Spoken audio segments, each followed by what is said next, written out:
Welcome back to Rochester Living with Mark Siwiec and Corey James Moran, brought to you by Elysian Homes by Mark Siwiec and Associates. This is episode 197. Mark, how are you? Caught me off guard there. I'm doing well. How you doing, bud? Doing really good. Just do it. You're just so busy. I'm so busy. I barely have time to get the podcast in this week. I'm doing well. What's going on with you? Just coming off of eating as many hot dogs as my body could possibly allow. Did you eat a lot of hot dogs? No? I had a burger. Okay. Our in-laws. We had people over to the house on Sunday. So we had the ice cream truck. We had the hot dog hamburger, and then we had the ice cream truck. I literally... I had How many? 5. When are you going to go to the contest? When are you going to enter the eating contest? For what it's worth, You would probably win. The black. Did you wait? Hold on. Did you dip the bun in water? Oh no! Ice creams. I had 5 ice creams. I thought hot dogs. Oh yeah, no. I'm not going up. I'm not going toe to toe with Joey Chestnut, who I guess is like he's been dethroned. Isn't that right? He's been dethroned. There's been a lot of drama. Wasn't he sponsored? No, he was like removed from it because he got sponsored by like a veggie hot dog company. Nathan's gave him the boot, but I maybe. Yeah, well, it makes sense. You know, I'm gotta be honest. I'm not super up to date on my hot dog eating contest. Oh no, we should devote an entire episode. Yeah, we'll get. That'll be our next guest. Yeah. But our guest this week. Wow, that was good. That was smooth. We've got Peter Roberti, Vice President of Retail Sales at Adrian Jules. Welcome to the podcast. Thanks for having me, guys. And, Mark, what's it feel like to not be the snazziest dresser on this podcast? Well, I don't know. I am wearing a jacket by so One my Clothiers. shirt. Yeah, one Clothiers gave this to me. There we go.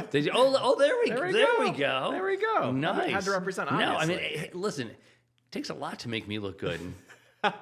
I'm just saying, this guy over here. So. But I mean, Peter, you are just embodying, I feel like, spring, summer vibes with this look. yeah, but hey, listen, we've come a long way here in Rochester. You know, the sun's out, and we're gonna show it off in our clothing. That's Out for sure. for now. Yeah. We'll be in parkas next week. But that's No, okay. 80 next week. Yeah. We got that event at the house next Wednesday. There you go. 82 degrees, sun is going to be out. Can't wait. Perfect. So all right, want to jump into a little real estate? yeah, and then we'll get back to Peter. Okay. Yeah. And Peter, feel free to jump in if you have questions. Yeah. Why is it the way that it is? Well, whatever. Deal. Fire away. Let's see. We had a bit of a jump, as we expected, coming off of the Memorial Day weekend. It was a lull there. So we went from 399 single-family active listings in Monroe County to 447, which wasn't quite the jump I expected. I expected bigger. Right. Yeah. So that's kind of meh. 6-county region, it was 716 last week. We're at 807 right now. Okay. Interesting stat about inventory that I saw on Facebook. Yeah. So don't quote me on the accuracy, but I think it's accurate. Reliable. Well, it was on source. Facebook. It's got to be true. Go ahead. There's been a 9% year-over-year increase in inventory in Monroe County suburban inventory. Okay. Wait. 6% of that increase occurred in the last 3 weeks. Oh, really? Oh, that's interesting. So That's very interesting. kind of that post-Easter time frame we've been talking about where it felt like a slowdown. Yeah, right. So that's where, I mean, I don't want to use the word flooded. Obviously, it's not that, but that's a pretty big increase. Well, it could be tied in. Just 2 days ago, consumer confidence was released and skyrocketed, literally 12 points. We're back, baby. Yeah. It was at 85.7, the second most recent report, and it jumped 12 points to 98. And this is on a sense on many consumers that perhaps the worst of tax levy and tariff chaos is behind us. And then, of course, there was the court ruling yesterday, which I think is going to help to bolster that. You know, the court coming out and saying that the Trump administration unconstitutionally did not have the right to impose tariffs up to the degree that they did. So this things Settling down? I don't, what day is it? Literally, I mean, you know, there's the acronym. I'm not even sure what the acronym stands for. The TACO. It's something about. Do you know what the acronym stands for? It's something about Donald Trump always changes opinion or something. I'm not even sure what it's some silly little acronym, but but it's meant to imply and convey that. Things are always they're mercurial, and that things just change from day to day to day. Yeah. So, but the good news is, you know, today. We're looking at increased consumer confidence, and if we're lucky, perhaps that will translate into some lower interest rates moving forward. Yeah, rates better than they were last week when we spoke. It was 7.07 then. Last numbers I saw for the 30-year were 6.97. Yeah, So nice yeah. drop back down, Yeah. right? 15-year, by Still the way, 6.23. Yeah, still not where we need them to be. No, of course not. But we'll take it, right? Anything below 7, we'll take it. 100%. Yeah. Yeah, Again, it's interesting, right? We've had all this craziness happen and all this fluctuation, yet we're still kind of in the same spot we've been. And we said this, 3 months ago? Yeah. That basically we're just going to be a few points above, a few We're in points a boat. below. Yeah. Just going through the waves. There we Yeah. go. Unless your name is Ellie and you're like, you're on a vengeful tour. I'm gonna let you save your shitting on The Last of Us for the end of the podcast. All right, I'll sit on my hands. It was. Sorry, just one quick. He can't help himself. It was ridiculous and completely gratuitous, and there was no need for her to like suddenly find herself on this island for like 45 seconds. Actually, I was going to spoil, but no. Yeah, All right, go on. Let's get me out. Get me out of this thing. Mark, are you sick of being number one? Yeah. You got my email from last night. Rochester lands number one again on Zillow's heat index. I am so tired of being winning. All this winning. Woo. So go through what the heat index is and talk to us a little bit about yeah. So the heat index, I don't know what the numbers mean. Does anyone know what the numbers mean? We're at 169. We're beating Buffalo. So let me. According to Zillow, they publish a monthly heat index, and the heat index basically is whether or not a given community is a buyer's community. It's a community in which the real estate market is favoring buyers. Is it a seller's community, or is it a community which is experiencing equilibrium? Okay. 80 is sort of the fulcrum, and the majority of properties are falling around that fulcrum. Again, 80 is the fulcrum. Buffalo is at 129, if I'm right. I think so, yeah. And Buffalo is at 129. We're at 169. I think so, yeah. Which is we're not a community in which sellers are favored by a small margin. Like, we're miles ahead of Buffalo, the second the second market in the country that favors sellers, and then you just start to trickle down there from below there, just for what, the fifth month consecutively, I think so, 6 months consecutively, something like that. It's just ridiculous. Like, this is a market in which sellers just are controlling this market because there's no inventory out there, and buyers continue to have a really, really difficult time. And I'm just frankly, like you and every buyer who's out there and every agent out there, we're just a little tired of all this winning. Yeah, maybe like, I don't know, drop to maybe number 5. Could we maybe get a little bit, a little breathing room here? Peter, does all this make sense to you? Yeah, I'm just curious. So when you hear that information, what do you do with that? Like, what does that tell you? We bitch about it on a podcast. Exactly. That's what we do with it. or honestly, we use it to tell our buyers, listen, this isn't about you. This isn't about the agent. This is how competitive the market is. So if you want to stand a chance of prevailing in this bidding war, here's the data that shows that you've got to be very, very, very aggressive in terms of the offer that you're writing. Gotcha. So that makes sense. Yeah. And thankfully there is so much information out there, but oh my God, I'm exhausted by all this. Zillow gave us a little bit more. They're predicting a 5.9% increase in prices by the end of this year. Okay. Wow. Despite that, though, Rochester's housing market remains affordable compared to national averages. We're getting pretty close to that not being the case, though. Here's my question: what happens when we're not? When we're not the affordable option? Well, and as you know, I've said this any number of times on the podcast. And any number of times that I've been interviewed by, whether it's Yahoo Finance nationally or whatever, these different organizations, they always tend to look just on the value of the property. They don't take into consideration the tax levy associated with it. Yeah. So we're affordable? Well, terrific. By one metric, you throw in there the tax levy that is imposed, and we are not affordable. So. Yeah. But I mean, even just by the price, though, I mean, I feel like 5 years ago, I would see properties in other markets and think, wow, that's that price for that size home. Yeah. And now I'm seeing that, and it's kind of on par with where we're at. I mean, I see homes in Texas or Florida where it's like, that's kind of what people would pay for like a really nice house here in Rochester. Yeah. But as we say over and over repeatedly, these gains are locked in. We're in. So if you haven't heard us say on the podcast, we are 18,000 units shy of what it is that we need to satisfy the needs and the demands of buyers and prospective homeowners in this community. And just, should I do another shame? Yeah. Shame on you, town of Parenton. There was. Did you read this? No. There were builders who came to the town of Parenton wanting to actually build a new subdivision, and the town of Parenton said no. Why? Because you had 8 people who were complaining about the fact that they didn't want any new building? I mean, what about the tax levy that you could have enjoyed as a community and the benefits that would have accrued? Wait, bringing new people to the area to spend money there and to help all the businesses? What? No. It's so 18,000 units shy. Let's say in the next 365 days we build 1,000 units. How many units are we shy 365 days from now? Just 17,000. Yeah, and you didn't even need a calculator for that. That's very impressive, Peter. Congratulations. He's a numbers guy. That's really good. I'm curious to get your thoughts on this. If you look out, 2 years, 5 years from now, I hear, that housing becomes kind of it's starting to become really hard from an affordability standpoint. Do you feel like it's going to be a transition more into like apartment living, or do you feel like it's begun already? I don't think there's any transition. I think that it is fully in swing. So we know about the competition out there, right? Yeah. It's hot and heavy to get these properties. And then you mentioned that stat about 18,000 homes. The number of people that are on the sidelines right now who simply just can't even compete, that number of people is just unfathomable. Wow. And I own a lot of rental property.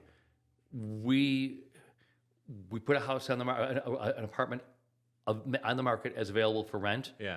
We rented rentals, we rented the next day. Mm-hmm. And there's a bidding war as to who's going to pay the most for the rental property. So I was just talking to our property manager, Gina, earlier today, and over the course of the past 3 weeks, we're nearing the end of the month, we're up 6%.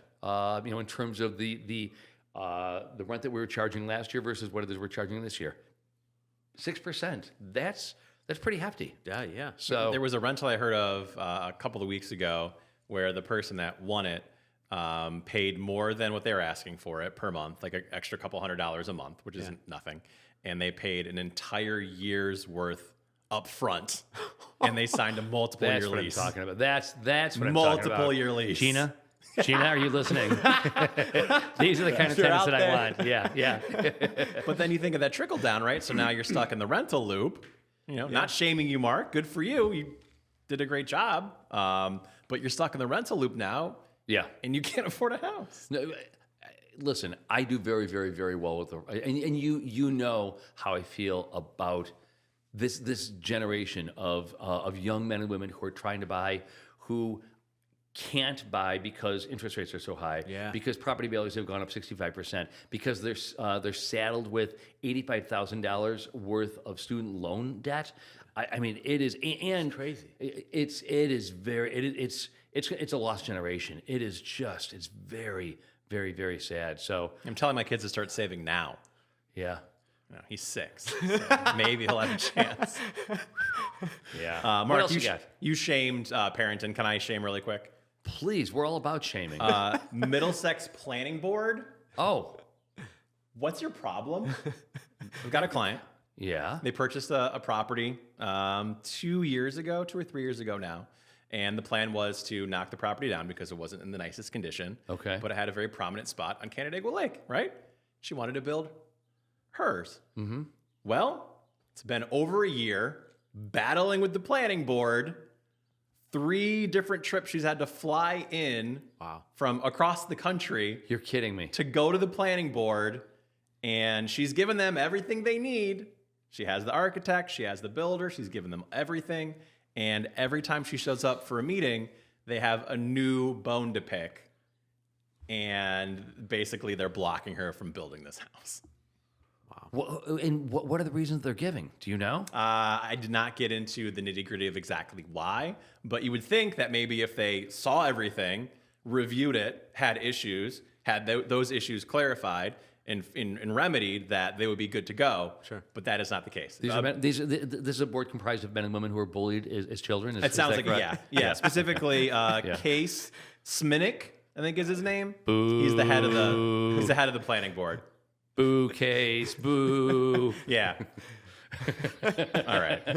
Should we talk to Peter? By the way, you must know somebody from Middlesex who might have some influence. No, Okay. not Middlesex. In a day, well, yeah, Middlesex. Not so much. All right, let's chat with Peter. Welcome. We've got another third generation. Yep. That's Right? me. Yeah. So let's chat about Adrian Jules. So your grandfather started it. Grandfather started the company. Yep. Okay, what year? 1964. Okay. Wow.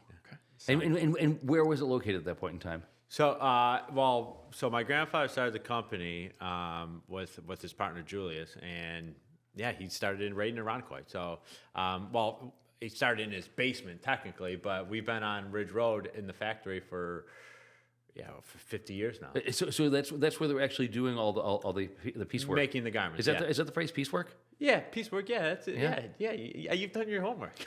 No. This man knows clothing. Look at his jacket. Yeah, I paid a lot of money to no, that's the phrase. Yeah. So no, it's not the phrase. You're being polite. What's the word?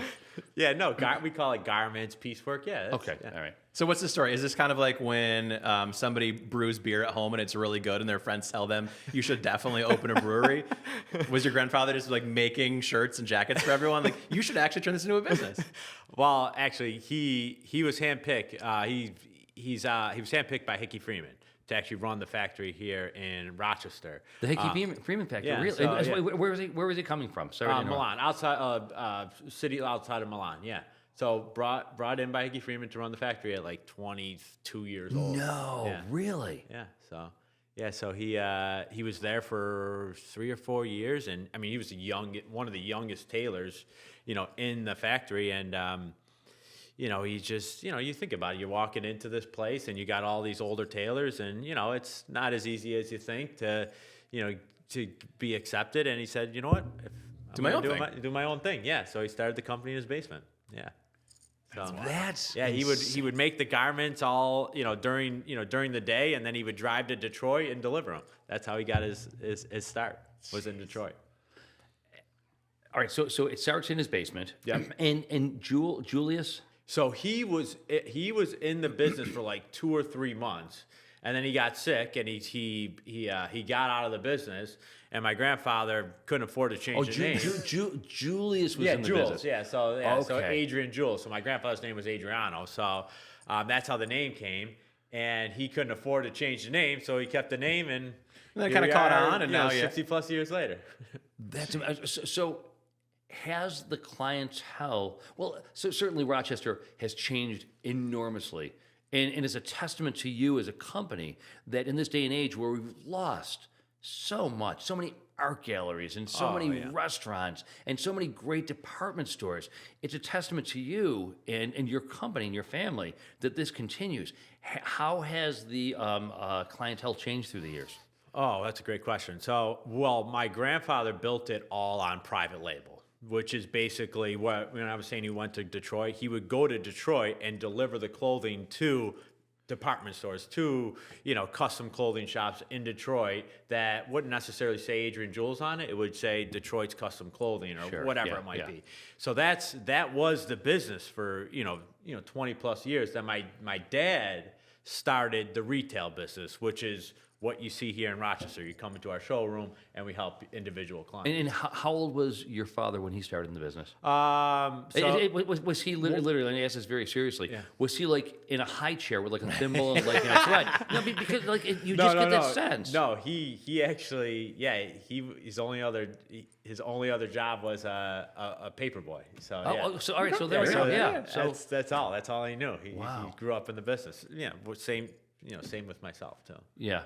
So yes, you're the face in many ways of this company.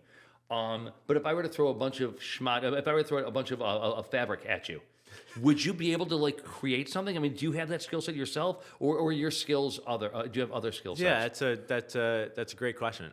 So how I got involved in the business? So we do shows around the country. It's called the CTDA, Custom Tailors Design Association. So we do shows, and one show I think it was like 13, 14 years old. It was in Las Vegas, And my grandfather, we buy all of our fabric. So all these people come in from Italy, they come in from Europe, all different parts of Europe, and we do our buying for the season. And that particular event or particular show in Las Vegas, he bought me a black piece and a red piece of fabric. You know, the fabrics you see on the showroom. Yeah. And he said, "This summer I'm gonna teach you to make a suit." There we go. So Wow. yeah, so I grew up in the factory. And is that how you became president of CTDA? Well, I still don't know how I got that. You're being very modest there, but I had to throw it out. You are president, aren't you? yeah, we were. Yeah, so it's good. It's fun. Come on, tell us about that. Don't hold back. Yeah, you Because know. we're going to drag it out of you one way or another, so go ahead. It's true. Yeah, so that organization's it's the longest running trade organization in America right now. So yeah, and I'm fortunate enough to be the president of it. So yeah, so youngest president to be. And how old are you now? 36. 36. And so how many members of CTDA? There's a few By the way, do you know hundred, Anna yeah. Winter? I'm sorry? Do you know Anna Winter? Anna Winter? Yeah, just curious. Vogue magazine. And just, We know a few. Can you get her to call Mark? Is what he's asking. That's the real question. I'll just cut through the pleasantry. Well, we'll have to. I'll make a phone call to after the podcast. Tell Anna she's not returning the calls. I'd love to have lunch soon. All right. Well, go ahead. I want to talk about just the Rochester ties again. Yeah. You know, we're very big in this area for Wegmans and garbage plates, and I feel like Adrian Jules is one of those names. Yeah, Zweigels is one of those names that just represents, Rochester. Yeah. Wow, I appreciate that. Yeah, it's I think that, I think that when my dad and my uncle and us too, our third generation, we've always been, there was always at one point, I think you've seen a lot of these shops, especially here in Rochester. Rochester was a huge garment district. They've kind of either went out of business or just kind of slowly been sold off. And a lot of it, I think, was kind of a race to the bottom. Like, who could make the garment a little bit cheaper? Where what we've always said is like, well, show me what everybody's, show me the fabrics nobody else is looking at. Show me the best stuff that you have, or give me the best tailors that you have. So it's always been around what's the best that there is, or is there a different way that we should be, constructing the garments? Is there different canvases in Italy that we should be looking at to continue to elevate our garments? So, that's always been our approach when each year when we've kind of went into like, each year when we're going into planning, it's like, all right, what can we tweak from what we did last year to this year in making our garment a little bit better? Because we only want to compete with the best. Like, that's it. So we've never been to how can we save money when we're making our garment? That's never been our approach. So that's what's kept us around. To be honest. I was just listening to a podcast. Do you know Tamara Mellon? She founded Jimmy Choo. Okay. And part of the reason that the brand has been diminished, it's still a great brand, don't get me wrong, but it was just one conglomerate after another that was buying it and buying it and buying it. And every time they were buying it, they were just solely focused on EBITDA because they knew they were going to be selling it in another 2, 3, 4 years. And so all of a sudden they're flying over to Italy and like, that one down there. And that leather down, and they just kept diminishing the value of the product. Yeah. So, Oh yeah, I would have conversation with Mills, and I'd be like, well, no, show me what nobody else is looking at. And we would look at fabric books, and they're like, well, nobody looks at these fabric books. Well, those are the books that I want to see. Whether they're more expensive, but people want exclusivity. People want stuff that nobody else could get. Well, status, right? Yeah. Well, status, but also part of the reason we're going to is because if I want to look like I'll go to Sears Roebuck. I'll go to the Gap. I'll go to the Gap if I want to look like everybody else. But if I want something that's truly different and speaks to who it is, and you guys do it. You crush it. Yeah. You nail it day in and day out. That. So Thank you. So all right. So you're not going to call Anna Winter on my behalf. What about Shaquille? We'll see. We'll see. De Maybe Niro? I'll shoot. Robert De Niro? Well, we'll see. Did you plant these names already? You already know all the connections. Don't you have some stories in regard to those guys? Yeah, we've been very fortunate. We've been able to do a lot of lot of good. Are you sweating right now? The lights are extra hot this week. The lights hot. No, we've been very fortunate. We've been able to do, last year we did 8 looks on the Met, for the Met Gala. So like we've That's been huge. So you do know Anna Winter. we've been able to do, our garment has, people really appreciate, the finer things in life, and our garment has been on the shoulders of many, many successful people in the. So I'll ask the question, and then if you can't answer it, I truly respect that. If you got an NDA or something, can you talk about how it is that you came to meet Shaquille O'Neal or Robert De Niro or any of these guys? Well, those, my father's, so those, my father's client is, those were my father's clients, and they had a contract with the NFL. It was like the NFL's coaches club contract, something along those lines. So that's how he kind of got into the NFL. But I don't know the exact story of how he got to. He did. At one point, we used to do a ton of NFL, NBA players. We still do our fair share, but a lot of it is, here in Western New York. I mean, there's a lot of great people here in Western New York, and our roots are here, so we love Rochester. I want to get back to Rochester, definitely. But did you? So last year you did 8 looks. You said for the Met Gala. So the Met Gala was just like 2-3 weeks ago. Did you do any looks for this year? I'd have to talk to our factory. I'm not 100% sure if we did. I know it's through our private label that we do these looks. And do you know who you did last year? Do you have any idea? I wouldn't be able to say. All right. Okay. Yeah. No worries. No, no worries. I'm genuinely and obviously fascinated by this kind of thing. Yeah. So, do you have the best gossip in Rochester? Oh I feel like now we're talking. I feel like it's kind of like a barbershop vibe a little bit, right? Oh, I have heard some stories that I would never want to repeat. This man is a vault, absolute vault. That's listen, it's a guys club, it's good. Some people say like their tailor is. They want to have as good as a relationship with their tailor as their real estate agent or their financial advisor or their lawyer. That's we're in the circle. But it is crazy going in there, because you go in there and it's experience. It really is. Like you run into 6 or 8 guys and who everyone. You always know someone when you're in there. Oh my God! Who everybody is, and thankfully some of them know who I am and. I was talking to one guy the other day, and he's like, "Yeah, I'm going to give you a call because my wife and I are getting. In fact, I got to follow up with you in regard to him. Yeah. But it really is something. So here's probably this sort of dovetails off of what you were saying. Maybe you don't want to give us gossip. I mean, you can if you want. But if you'd rather he wants to get more of it. But maybe you'd be comfortable saying who do you think are some of the most stylish Rochesterians? Oh. Is that when I say stylish Rochesterian, who are the 2 or 3 guys that you? Yeah, well, other than Corey and I, obviously, yes, everyone says it about me. Who are the 2 or 3 guys that come to mind? Well.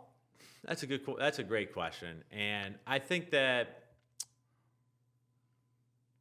a great question. I would say that we participated in Fashion Week, which the group of guys that we had in Fashion Week are all great looking, good looking guys that were really enjoy fashion, and it goes to a really good cause. So I would say that group of guys is kind of a testament to what we do, and and they really, really appreciate fashion. So I would say that group of guys that we had there. And who's in that group?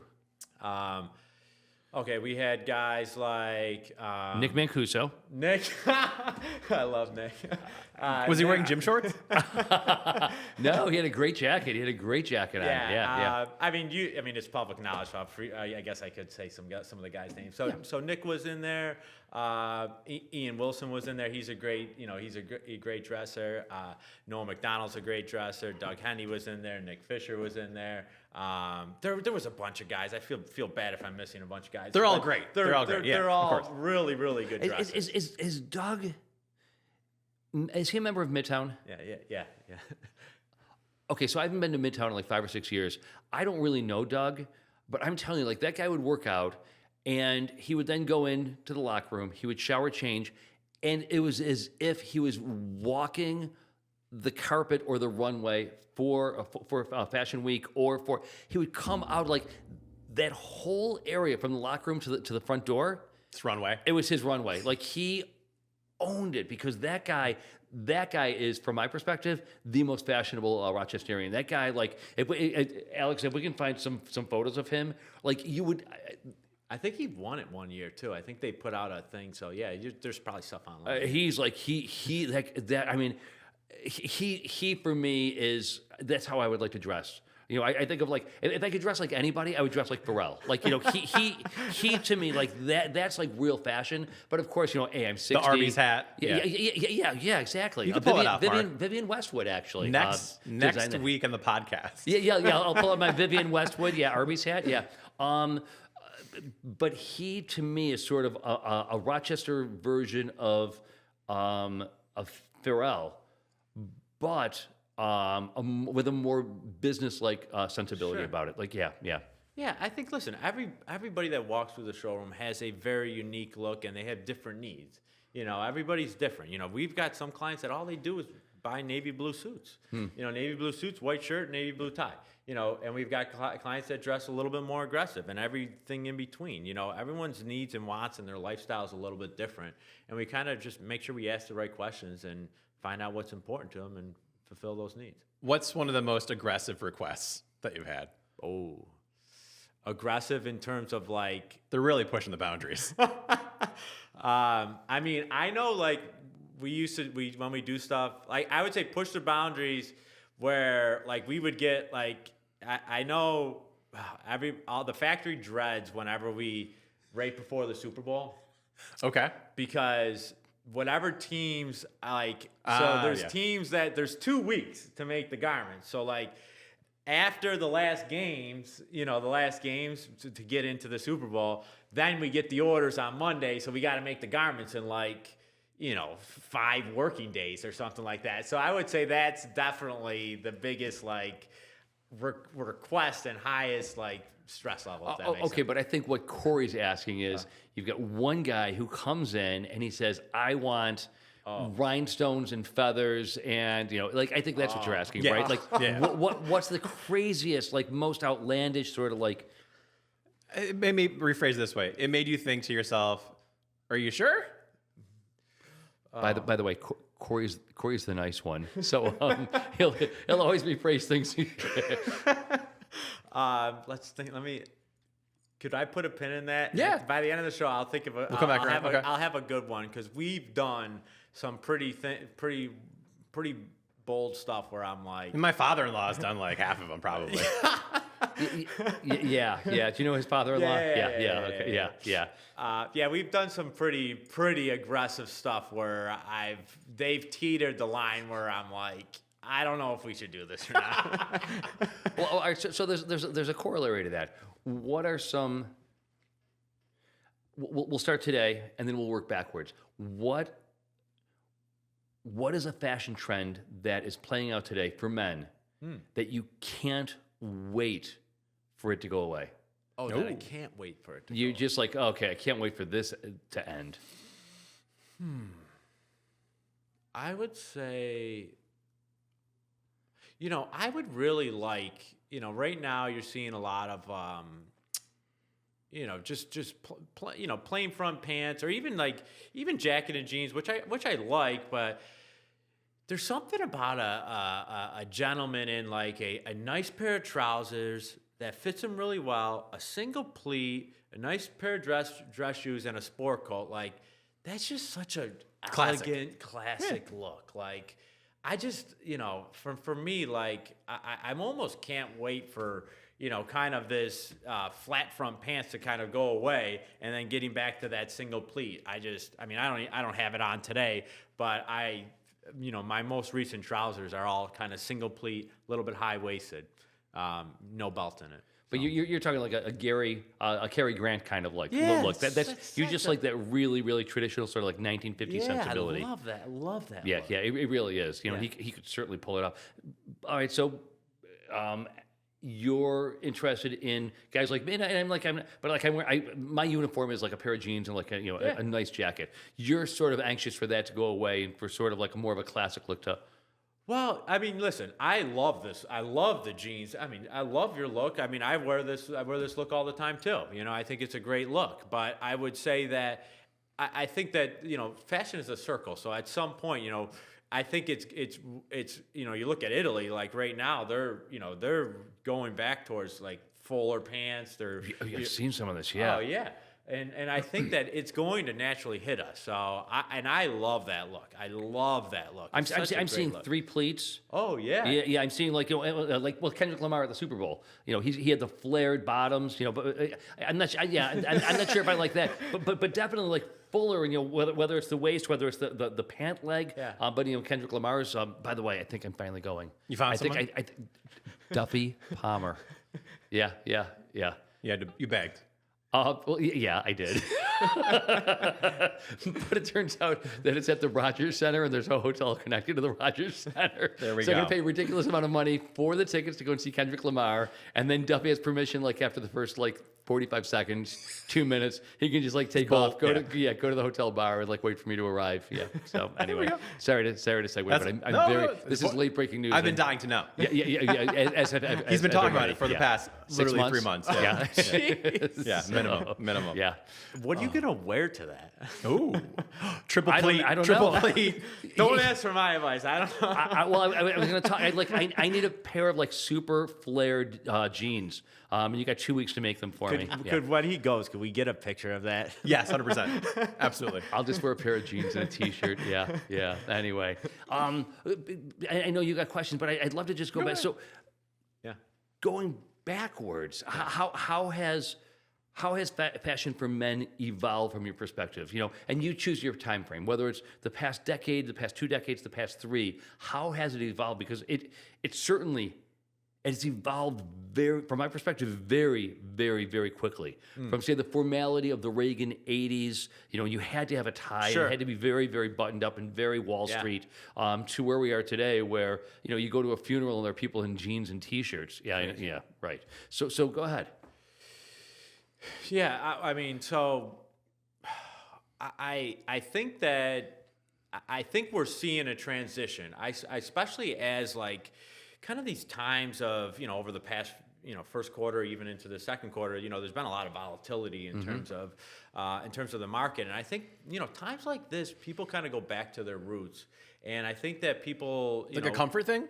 Yeah, I think that they, they're no longer the, the polo shirts and shorts. If you're meeting with an advisor or even a real estate agent, in my opinion, might not fly. And I think that people kind of, especially if they're, feeling a little pressure, if they're losing money or whatever it might be, or their business might not be doing, or they're hitting, or their tariffs are getting impacted. I think that people expect that their advisors or their people that they're meeting with to be dressed up, or at least look like they've taken the time to dress for the day or dress for the individual that they're meeting. So I think that what we're seeing now, at least on our end, when we look at the manufacturing from a number standpoint, strictly a number standpoint, we are probably up around 27% in terms of suits to sport coats. Wait. So people are going back to suits. Is that what you're saying? Oh, yeah. Suits and open collar. Yeah. Ties are still done? Yeah, people aren't wearing thank as much God. tie. Yeah. But suits are up. Yeah, people are wearing. Oh, God. People are. I mean, people. Are, I was just so glad to burn those. Oh my God, they're just so constrictive. It depends on the industry that you're in. But from a number standpoint, and that's what we're seeing. Oh, Jesus. Okay. Is it time to talk about AI? Yeah, let's go for it. Are you using it or utilizing it? I think that, in my opinion, from an industry, we've got a presentation in July around AI and technology. If in my opinion, I think if you're not using it or leveraging it, you either got to grow with it or it's just going to eat you up. Yeah. So we use it for not everything, but we use it on a daily basis. All right. So how are you using it in ways that, say, a real estate agent would not use it? How are you using it in a way that, say, a pharmacist or a doctor or an attorney? What are you doing specifically that's industry specific? Industry specific. I mean, well, we use it a lot for like internally. So like if we need procedures made, if we need like, I do a lot of like speaking into, talk to text. And then I put it into AI and I have them create it. Organize it and put it into a document that I could then present it to my team to say, hey, this is going to be the procedures. That's a lot of how we use it. Okay, good. And then we also use it to analyze it. Like we're looking at opening up new stores and new markets. We want to analyze the data. So we look at it like in that respect too. It's just insanely good. Oh my God, it's just so great. Yeah. So, worst dressed Rochesterian. It's not gonna answer that. Oh, it's out there now. No, I'm not putting that out there. You want me to? We'll talk offline. Circle back. Most aggressive. Did you think of something? Did you think it? You said put a pin in it. Taking the pin out. We've had to do stuff. I mean, you've seen some of the linings that we've done. So like, these bold, like, just all these different types of linings that we've done. We've had guys that we've had to reverse the suit and do an entire lining on the outside of the suit. Just shimmering. Yeah. For me, that I think is like, it's a little over the top. So I would say that's probably the most aggressive. That's pretty aggressive. Yeah. Yeah. Mark, reverse yours. Yeah. Mine's An entire suit of that. Yeah. Paisley. Yeah. I got a Paisley. What do you got there? I like that. Yeah. Nice. Just nice deconstructed garment. Yeah. It's Lightweight. See, for me, deconstructed is just just very, very casual. Yeah. Current. You mentioned Cary. You were referencing Cary Grant a short while ago. Sure. Today's fashion icons. When you think of like today, men's fashion today, who comes to mind is like, I mean, there are a couple I think that are. I mentioned Pharrell earlier. Yeah, I mean, I really like. I really like how Denzel Washington dressed. Well, I like how he used to dress. I think that. I mean, you go back like. We talking like training day? I just really like if you Google him and some of the outfits that he's worn, and I'm biased, but anyways, I like how he's dressed for other reasons too. Yeah. Okay. Yeah. That's solid. No, that's a solid answer. And I also like. I mean, Brad Pitt is. I mean, I love how he dresses. GQ just put something out. I'm like, man, that looks awesome. Oh, that right? Yeah. And good for him. He's pulling it off. At an age where it's usually dominated by younger guys. Harry Styles, no, not so much. I mean, to be honest, do you make dresses? To be honest, I mean, I follow a lot of a lot of these guys, but I wouldn't say that like makes up the majority of. I mean, a lot of what will be, what I do in terms of research is more about like learning the technique or learning the fabrics and stuff like that. Like, we almost place more importance on that than like. Some of these celebrities of how they dress, because a lot of people like they're not going to look like these individuals. You know what I'm saying? Yeah. So like they're just not. Yeah. So like I think that it's important that they might bring in. I mean, we get it all the time. People bring in an outfit of Daniel Craig, and they're like, I want this suit. Okay, well, dude, like, first of all, 75 pounds. Get to the gym, take it off, start pushing some weight, and you then would we'll take not it from be there, good right? at this job. No, but the reality is, like, that's they want to look like that guy, but you do have to have a body. Well, so then the conversation is like, all right, what we'll do is we'll camouflage and accentuate your physical attributes. We might put a little less shoulder. We might do this, lower the button stance, to give the appearance of a suit like this, but it's not going to be what you're seeing here, if that makes sense. Yes. But my last question that I have: is there an Adrian Jules, Bill Zubas suit somewhere waiting for Super Bowl?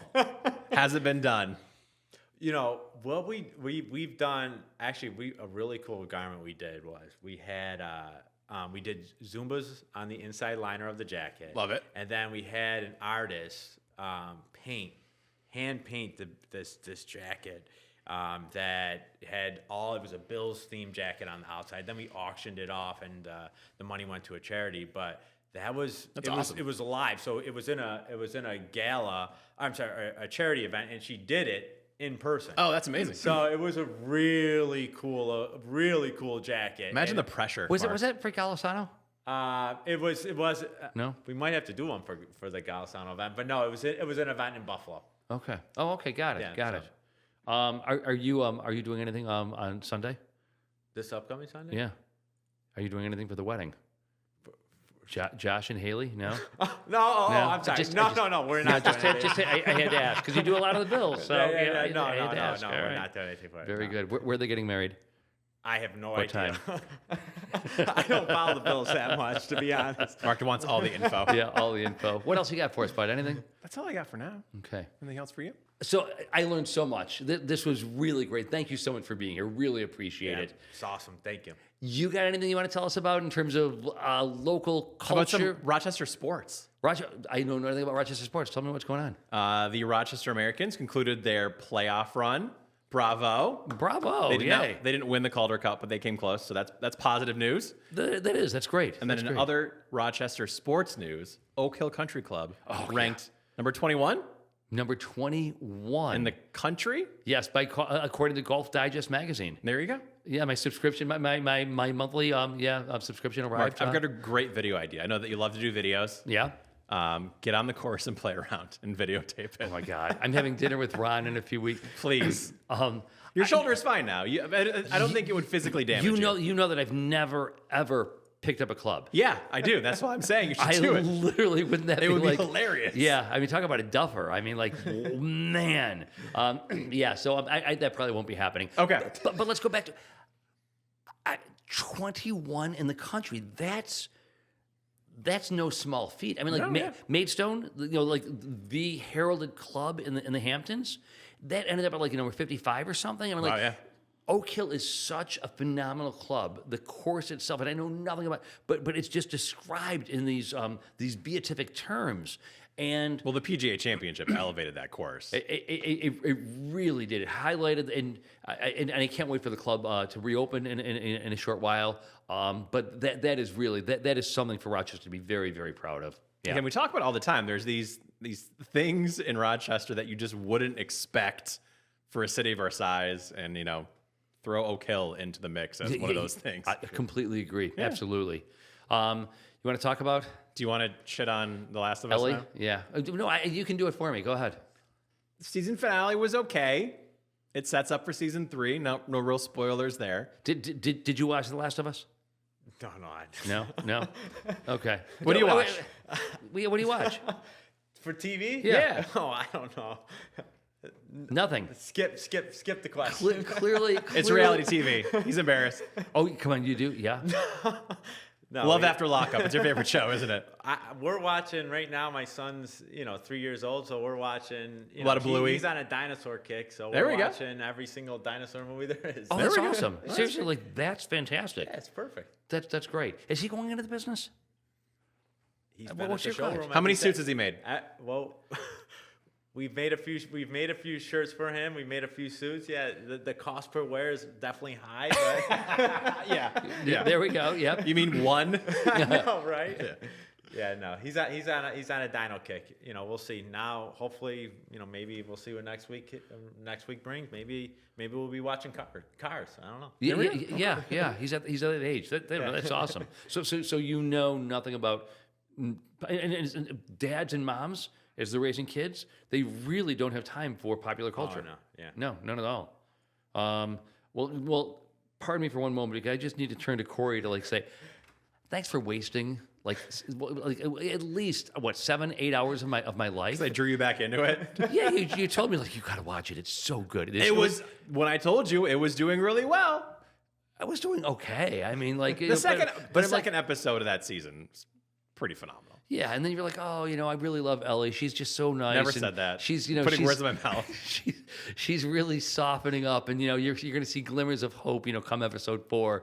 No, she's a selfish bitch. So now, Yeah. not worth watching for your. I think it's still worth watching personally. Most disturbing show on TV right now, or streaming anyways. What is it? I know you haven't seen it. No, what is it? It's called Bad Thoughts. Oh, I've never even heard of it. You know who the comedian Tom Segura is? Yeah. Think like the most messed up version of Twilight Zone. Wow. And that's what that show is. Huh. Don't watch it when your 3-year-old is around. That is once they go to bed. Yeah.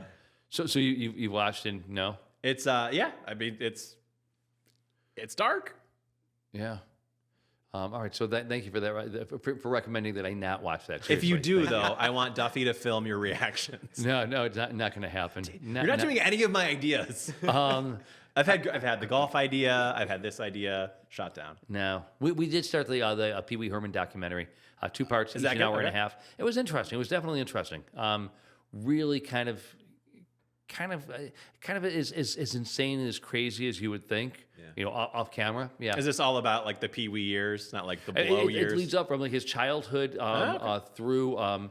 We've gotten like the first hour and a half. We've gotten all the way up to Pee Wee's Big Adventure. Okay. Yep. Hasn't even gone into the Pee Wee Herman show, which was Saturday mornings. Which I mean, you know, no matter how hungover you were, you had to be up at 10 in the morning to watch Pee Wee. Did you ever watch it? I mean, as a kid, Yeah, right. I was never hungover though. I'm a few years older than you are. So I was in college at the time, and like, you know, you'd be out of the clubs until like, you know, 2, 3 in the morning, and then you'd like, no matter what, you had to be up at 10 in the morning because it was just so great. It was appointment.